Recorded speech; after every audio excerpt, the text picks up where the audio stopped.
After sleeping on the text exchange released by the prosecutors, you guys, I just want to say I'm calling bullshit on it. I do not think these are legit, and I'm not alone. There are bipartisan calls right now that what the prosecutors received from the FBI is total bullshit. It's not making sense. Put this up, Kylie. I am still okay, my love. Now, I have a 22-year-old son. He doesn't speak this way. A little while longer yet is another quote from the letter. Till we died of old age. He used grab my unseen, a bit over a week. And then he refers to a squad car. He uses the phrase circle back. He refers to his car as a vehicle. This is just, there's something incredibly fishy about this. I do not trust Kash Patel's FBI. He's a conspiracy theorist. Dan Bongino is a conspiracy theorist. They had podcasts where they trash talked the FBI for 4 years, which was their audition to get this job. Their number one thing is that they are Trump loyalists. I'm just not buying that this kid texted, ever since the election, my dad's been hardcore MAGA. If he and this roommate were in a romantic relationship, why do you have to say that? That would be assumed. Why are you giving all these details about changing clothes? I'm just telling you guys, it stinks to high heaven. I'm not buying it. I don't trust anything that this administration puts out. They immediately, here's one of the main reasons as well, aside from knowing that 22-year-olds don't text like this. One of the main reasons is immediately after Charlie Kirk's murder, there was a organized, coordinated messaging attack on the right, that this was left-wing ideology, that these were leftists that did this. And then within 12 hours, it had swollen into left-wing transgender terror cells. That's what, before they even had this guy. And here's another tell in this letter, in the text exchange. He says, the roommate allegedly says, I thought they caught the guy. And then Robinson responds, that was some old crazy dude. So let me get this straight. You're worried about the rifle that you reassembled while you're changing clothes and you're texting all these details to your roommate, but you're also logged into your phone analyzing, and you know that some guy was picked up and then released. I don't know that I even knew that at that time. And I'm not trying to allegedly stash a murder weapon. I'm calling bullshit. I don't believe this for a second.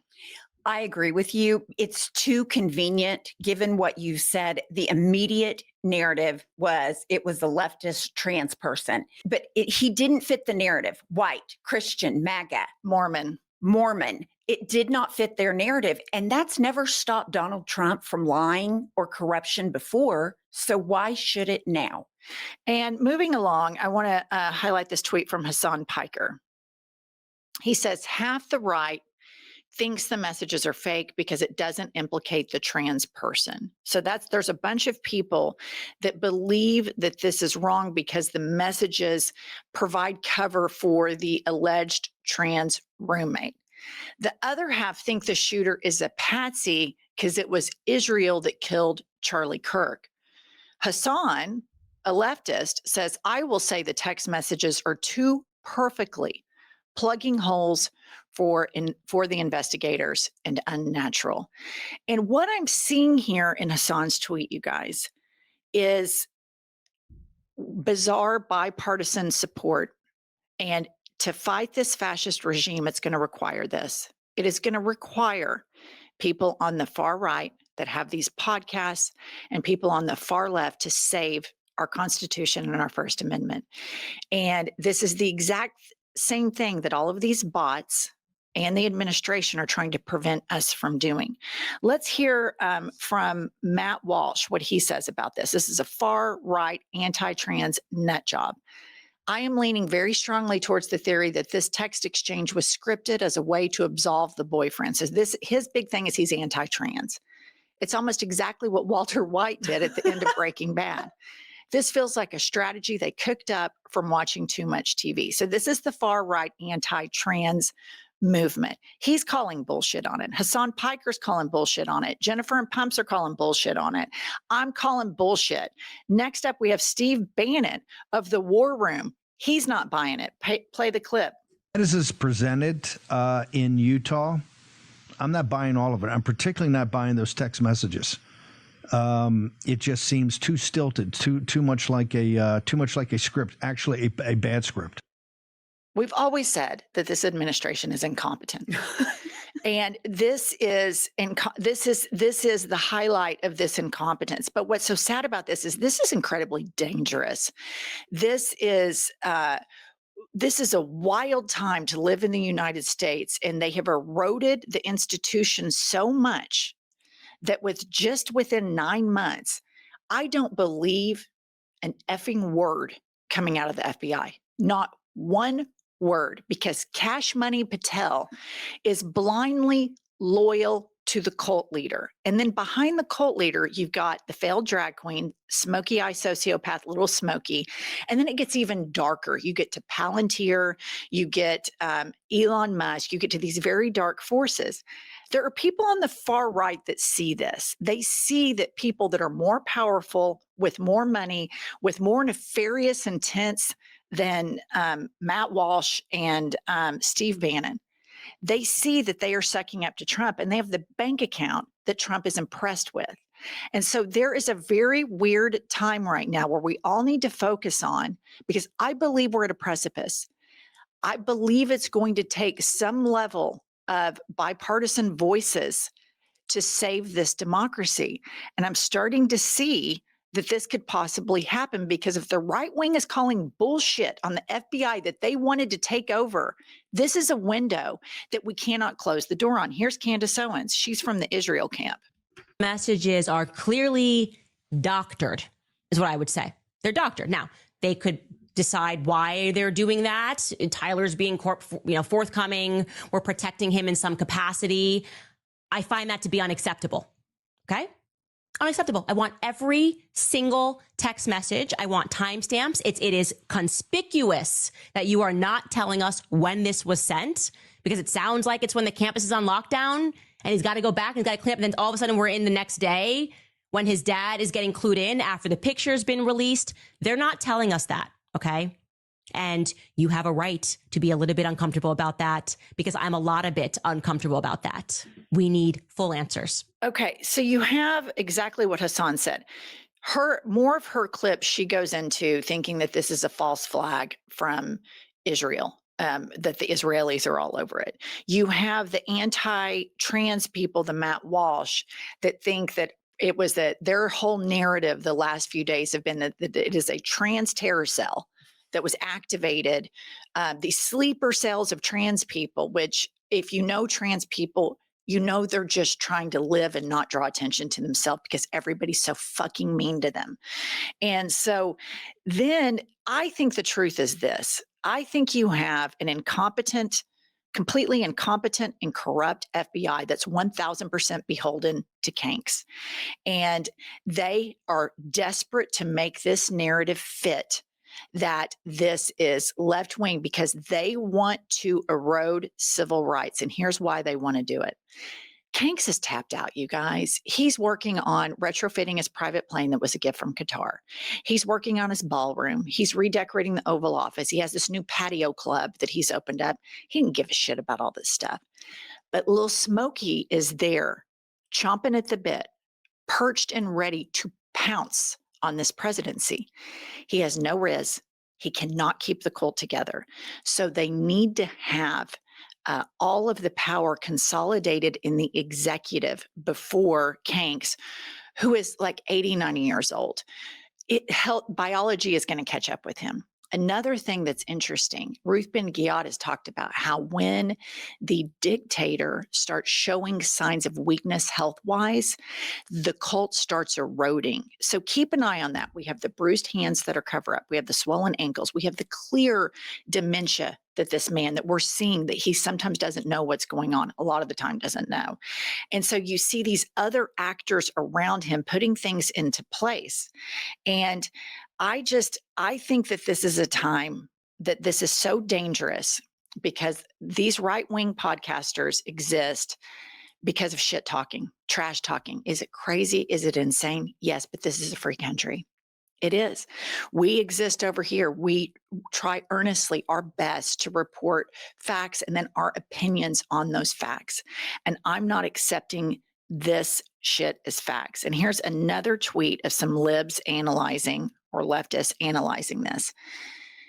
I try not to be a conspiracy theorist, but I have a really hard time believing in a short text exchange. The alleged shooter makes his confession, confirms location of the weapon, confirms the type of the weapon, confirms it was wrapped in a towel, confirms his motive, exonerates the decoy, George Zinn. That's what I think too. He exonerates that guy, admits to the bullet engraving. So he even says in this text exchange, remember when I was engraving on the bullets? Like he's covering up too many holes. This is not somebody who's on the run trying to get away with murder. Remember my dad's super MAGA. Remember when I spend all my spare time engraving bullets that I'm later going to use for a murder? He confirms the wardrobe change. He confirms how long he's been planning it, discloses the existence and location of a now destroyed, pre-written confession note, randomly tells his boyfriend that his dad is a diehard MAGA, as if he wouldn't already know given the nature of their relationship, and is worried about his dad/grandpa being upset if he doesn't come home with the rifle, not the fact that he just used it to commit a murder. Not to mention a 22-year-old terminally online Zoomer using phrases like squad car, drop point, swept the area, my vehicle, till I died of old age, my old man. I'm not buying it. I think this is complete and total bullshit. I think this is the exact FBI that Trump wanted. He wanted to destroy the enemy from within. He campaigned on it. One of the enemies from within was a FBI department that I believe tried to be truthful and find facts. And he put two dipshit podcasters in charge of the FBI. I'm calling bullshit from top to bottom on this whole thing. Two things have stuck out to me about this whole thing. In terms of that tweet, the written confession that has disappeared, that to me spells cover up a mile away. Because if it was, I am a trans person that inscribed bullets against Donald Trump, it would be wall-to-wall coverage on every news station. And I also look at this and I think, here's the FBI.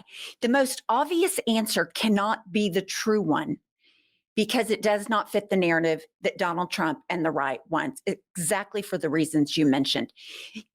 They refused to allow this to be a kid that was too online, that got radicalized, that goes right down the data, 75% right-wing extremism. They do not want to do that and entertain that because it doesn't fit their narrative. So this whole thing, like you said, this is a prosecution's dream. Never does the defendant confess to everything in a text message. This is a defense lawyer's dream because they have just released all of this evidence and tainted a jury pool. And I'm just going to say this. Does this kid, does he get a good lawyer? Does he make it out of prison? Now they're already saying he's on suicide watch. We knew what happened to Jeffrey Epstein under Trump's care. I question everything about this. And I always go back to immediately after Charlie Kirk was murdered, there was a coordinated across podcasters, from the government to politicians, a coordinated within an hour or two, blaming the entire thing on this imaginary left-wing transgender terror cell, because they know that's the one thing. You have the entire country falling apart. This man is pulling underwater on immigration. That was his big thing.